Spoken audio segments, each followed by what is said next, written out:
La troupe de théâtre Le Chromosome nous a ouvert les portes de leur répétition au Trait d'Union. La troupe existe depuis 1979, elle est actuellement composée d'une quinzaine de comédiens, tous amateurs, mais sous la direction d'un metteur en scène professionnel. Tous les membres de la troupe sont amateurs. C'est sûr qu'il y en a qui ont plus de temps que d'autres, mais tout le monde est amateur. Je m'occupe de la troupe du Chromosome depuis que son prédécesseur est parti, Pascal Combeau. C'est une lourde charge, je ne le cache pas. Elle essaie de se démarquer des autres troupes de la région par des choix de pièces peu connues et originales.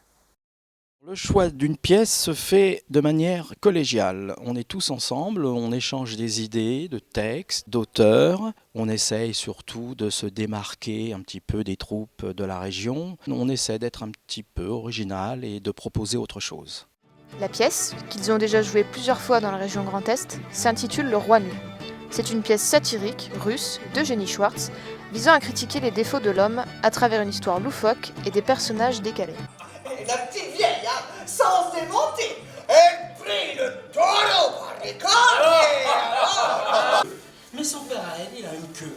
Donc le roi, c'est pas son père? Évidemment non. Youpi! Le théâtre, en fait, c'est le fait de se lâcher, d'être quelqu'un d'autre. L'ambiance, c'est sympa. Et c'est tout un univers. Quand on est sur scène, on est quelqu'un d'autre. Et je sais pas, c'est sympa. Voilà. On nous raconte l'histoire d'un jeune porcher amoureux d'une princesse.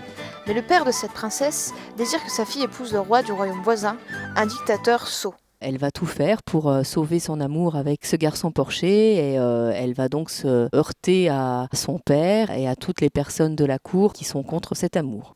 Qui du jeune porcher ou du roi épousera la princesse? Le roi finira-t-il vraiment nu? Pour le savoir, vous n'avez qu'une chose à faire, allez voir la pièce. Le Chromosome poursuit sa route jusqu'au mois de mars 2017, en passant par le casino de Contrexéville, dimanche 27 novembre à 15h.